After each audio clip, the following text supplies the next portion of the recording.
Hello મિત્રો, કેમ છો તમે બધા? આઈ હોપ તમે બધા મજામાં હશો. તો આજની આપણી રેસીપી છે ભરેલા રીંગણા બટેકાનું શાક બનાવીશું. તેના માટેના ઇન્ગ્રેડિયન્ટ્સ જોઈ લઈએ.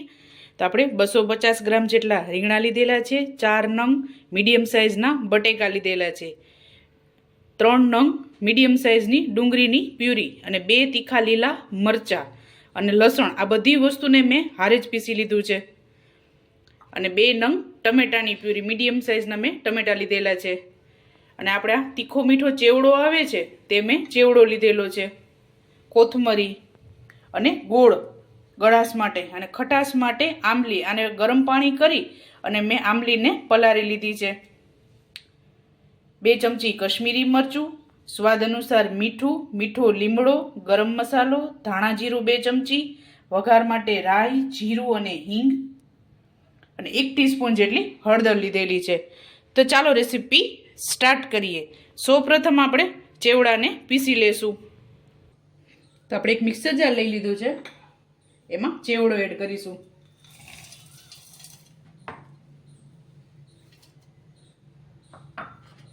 તો હવે આપણે આને પીસી લેશું.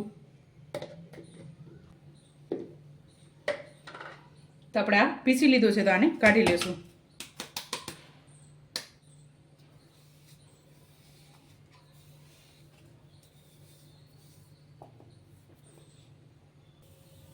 તો આપણે આને પીસી લીધો છે.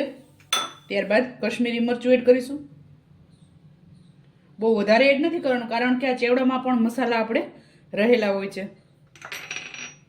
ત્યારબાદ 1 ચમચી જેટલું ધાણા જીરું એડ કરીશું. થોડીક હળદર અને કોથમરી કટિંગ કરીને એડ કરીશું. આપણે મીઠું આમાં એડ નથી કરવાનું, કારણ કે ચેવડામાં મીઠું રહેલું હોય છે, એટલે હું આમાં મીઠું એડ નથી કરતી. જ્યારે શાકનો વઘાર કરીશું તેમાં આપણે મીઠું એડ કરીશું. જરૂર લાગશે તો આપણે મીઠું એડ કરીશું. કોથમરી આપણે ધોઈને જ લીધેલી છે.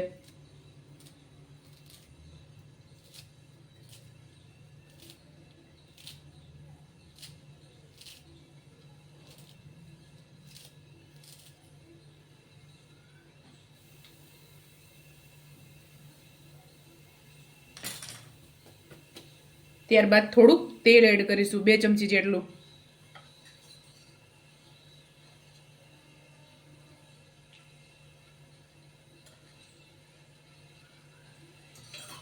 તો આપણે બધી વસ્તુને મિક્સ કરી લેશું. અને ઢોકળિયામાં આપણે પાણી ગરમ મૂકી દીધું છે રીંગણાને બાફવા માટે.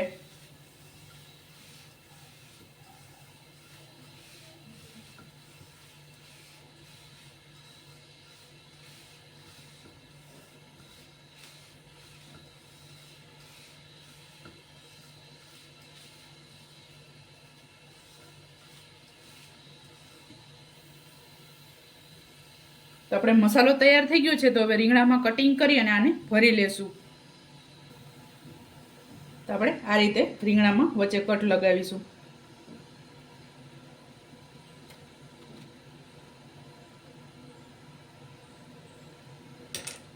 તો હવે આપણે આને ભરી લેશું.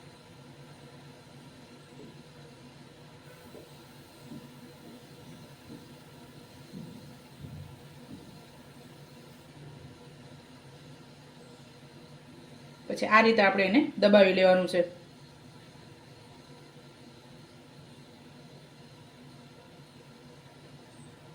તો આપણે આ જ રીતે રીંગણા અને બટેકા બંને વસ્તુ ભરી અને તૈયાર કરી લેશું. તો આપણે રીંગણા અને બટેકા બંને વસ્તુ મેં ભરી લીધી છે. જો તમને બટેકા વધારે ભાવતા હોય તો તમે બટેકા વધારે એડ કરી શકો છો, પણ અમને રીંગણા વધારે ભાવે છે તો મેં રીંગણા વધારે એડ કરેલા છે, બટેકા 2 નંગ જ એડ કરેલા છે. હવે આપણે આ મસાલો વધેલો છે તેમાં થોડુંક પાણી નાખી અને આપણે આના મુઠિયા બનાવી લેશું. જ્યારે આપણે શાકની ક્વોન્ટિટી વધારે હોય, જ્યારે કોઈ લગ્ન પ્રસંગ કે કંઈ આપણે કોઈ પ્રસંગ હોય અને શાક બનાવતા હોય અને ગ્રેવીવાળું શાક કરવું હોય, તો આપણે આ રીતે થોડુંક પાણી નાખી અને મુઠિયાવાળી જ્યારે આ રીંગણા અને બટેકા આપણે વરાળમાં બાફીશું ઢોકળિયામાં, ત્યારે આ મુઠિયાને વરાળમાં આપણે બાફી લેવાના છે. તેનાથી ગ્રેવી એકદમ સરસ થીક થાય છે અને શાકનો ટેસ્ટ પણ એકદમ સરસ આવે છે. જ્યારે શાકની ક્વોન્ટિટી વધારે હોય અને પ્રસંગ હોય, વધારે વ્યક્તિઓ માટે બનાવવું હોય, ત્યારે આપણે આ ટ્રીકનો યુઝ કરી શકીએ છીએ. વધેલો મસાલો આપણે બાફી અને એડ કરી છે. કાચો પણ એડ કરી શકો છો, પણ બાફવાથી એનો ટેસ્ટ એકદમ સરસ લાગે છે અને શાકને વધારે ઉકાળવું પણ નથી પડતું, કારણ કે આ આપણે કૂક થયેલું જ હોય છે. તો આપણે થોડુંક પાણી નાખી અને આના મુઠિયા બનાવી લેશું.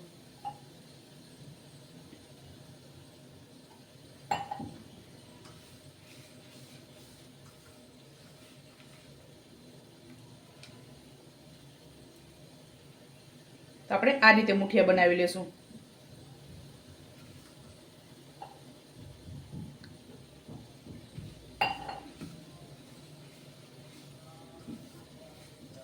અત્યારે આપણે શાકની ક્વોન્ટિટી તો ઓછી છે, પણ આ રીતે કરવાથી ઘણો ફાયદો થાય છે. જ્યારે વધારે શાક હોય અને ઘણા વ્યક્તિઓ માટે બનાવવું હોય તો આપણે આ રીતે બનાવી શકીએ. તો આપણે આ રીતે મીડિયમ અને થોડા પાતળા બનાવીશું. આ રીતે બનાવવાના છે. અત્યારે તો આપણે શાકની ક્વોન્ટિટી એકદમ ઓછી છે, પણ જ્યારે વધારે ક્વોન્ટિટીમાં બનાવતા હોય તો આપણે આ રીતે એનો ટ્રીકનો યુઝ કરી શકીએ. આપણે તેલમાં પણ આને મુઠિયા વારી શકો છો. મેં આમાં પાણીનો યુઝ કરેલો છે, તમે તેલ પણ યુઝ કરી શકો છો.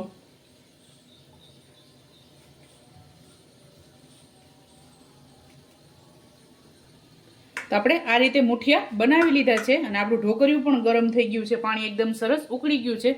તો રીંગણા, બટેકા અને આ મુઠિયાને આપણે વરાળમાં બાફી લેશું. તો આપણે આ રીતે બધું ઢોકળિયામાં રાખી દેવાનું છે. હવે આપણે 5 મિનિટ માટે સ્ટીમ કરીશું આને.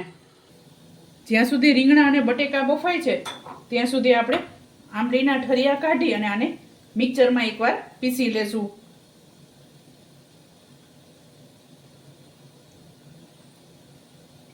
આ રીતે આપણે હાથની મદદથી મેશ કરી લેવાનું છે.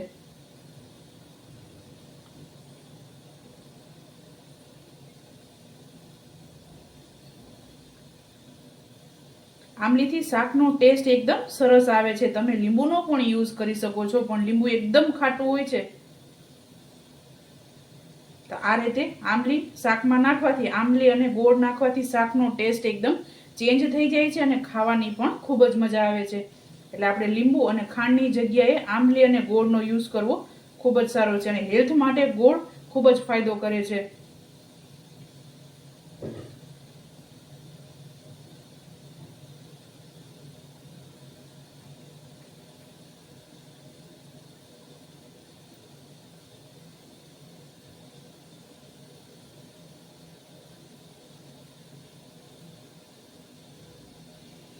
તો આ રીતે આપણે બધા રેસા એના કાઢી લેવાના છે. તો હવે આપણે આને પીસી લેશું.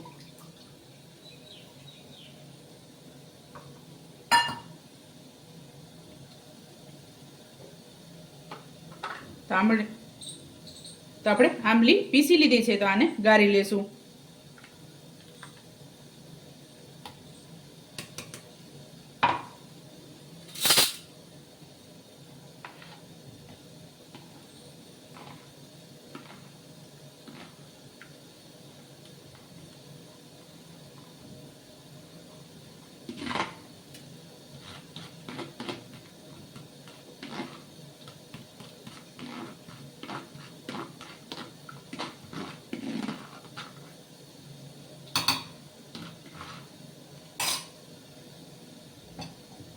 તો એકદમ સરસ પલ્પ તૈયાર થઈ ગયો છે. તો હવે આપણે શાકનો વઘાર કરીશું. તો હવે આપણે શાકનો વઘાર કરીશું. તેના માટે મેં મોટા 2 ચમચા જેટલું તેલ એડ કરેલું છે. તેલ આપણે આમાં વધારે એડ કરવાનું છે. તો તેલ ગરમ થઈ ગયું છે. સૌપ્રથમ આખા ગરમ મસાલા એડ કરીશું.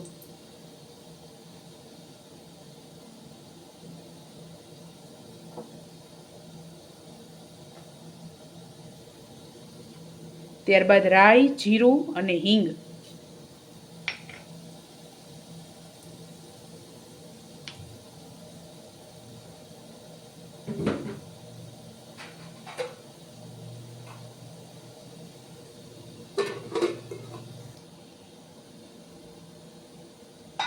તો આપણે રાઈ ફૂટી ગઈ છે.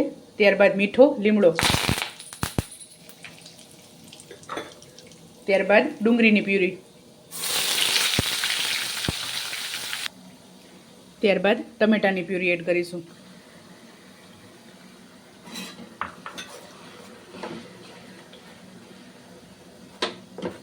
એક ટીસ્પૂન હળદર,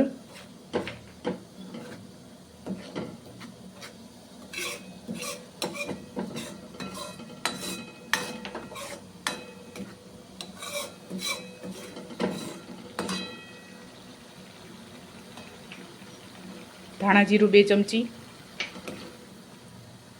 ગરમ મસાલો,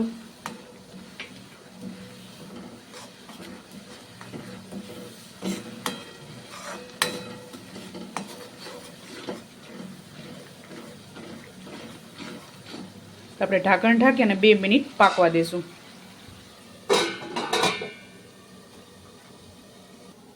તો આપણા રીંગણા એકદમ સરસ પાકી ગયા છે. બટેકાને ચડતા થોડીક વાર લાગશે એટલે આપણે બટેકા પાછા મૂકેલા છે અને રીંગણા કાઢી લીધેલા છે.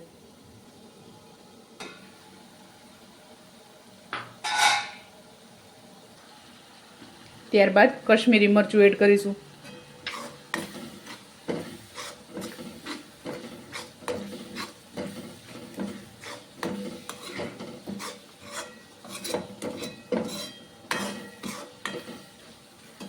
થોડુંક પાણી અને તેલ બંને વસ્તુ એડ કરીશું.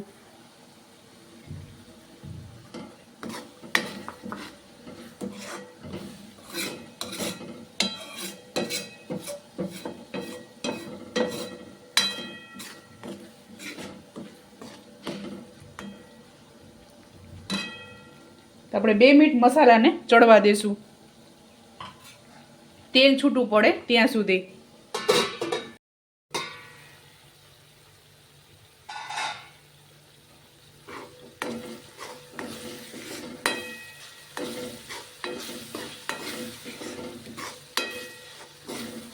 તો આપણે મસાલો એકદમ સરસ પાકી ગયો છે. ત્યારબાદ આંબલીનું પાણી એડ કરીશું, 2 ચમચી જેટલું.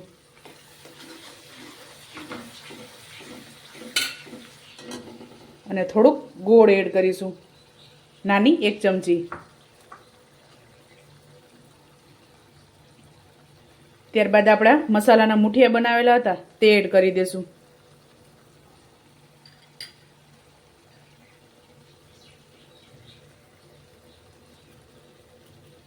સ્વાદ અનુસાર મીઠું એડ કરીશું.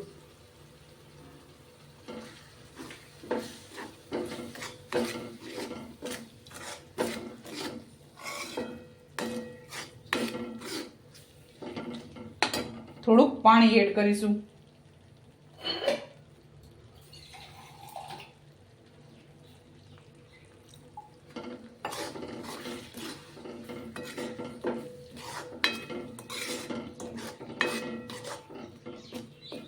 તો જે આપણે આમાં તેલની જરૂર પડશે તો હું નાનો 1 ચમચા જેટલું તેલ એડ કરું છું.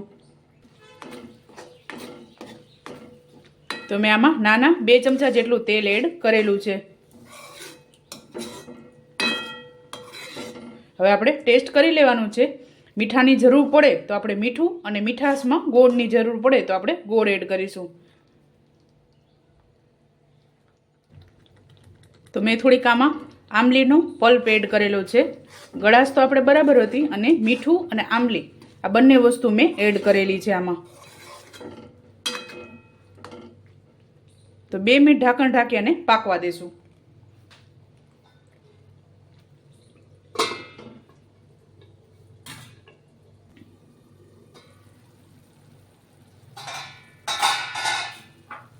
લાસ્ટમાં કોથમરી એડ કરીશું. એકદમ સરસ આપણો મસાલો ચડી ગયો છે.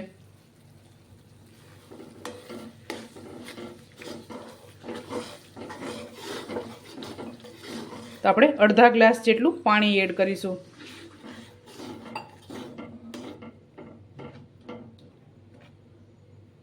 એકદમ સરસ જો ગ્રેવી આપણી ઘાટી તૈયાર થઈ જાય છે. આ રીતે આપણે મુઠિયા વારી અને મસાલો એડ કરવાથી ગ્રેવી એકદમ સરસ ચડી જાય છે.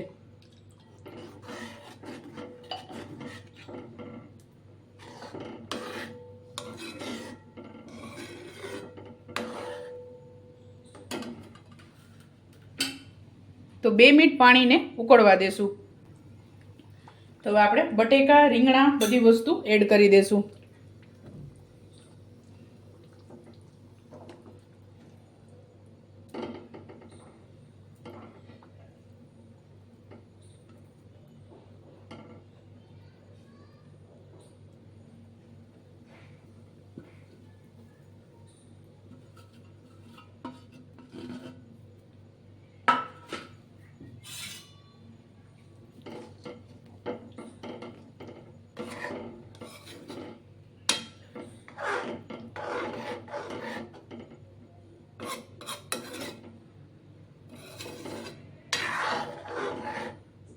તો 2 મિનિટ ઢાંકણ ઢાંકી અને આને પાકવા દઈશું. તો આપણું શાક એકદમ સરસ ઉકળી ગયું છે, તો આને સર્વ કરીશું. તો ચાલો મિત્રો, તૈયાર છે ગરમા ગરમ ભરેલા રીંગણા બટેકાનું શાક. તમે પણ આ જ રીતે બનાવજો ને મને યાદ કરજો. મારા વિડીયોને લાઇક, શેર અને સબસ્ક્રાઈબ કરવાનું ભૂલતા નહીં. તો ચાલો મળીશું નેક્સ્ટ વિડીયોમાં.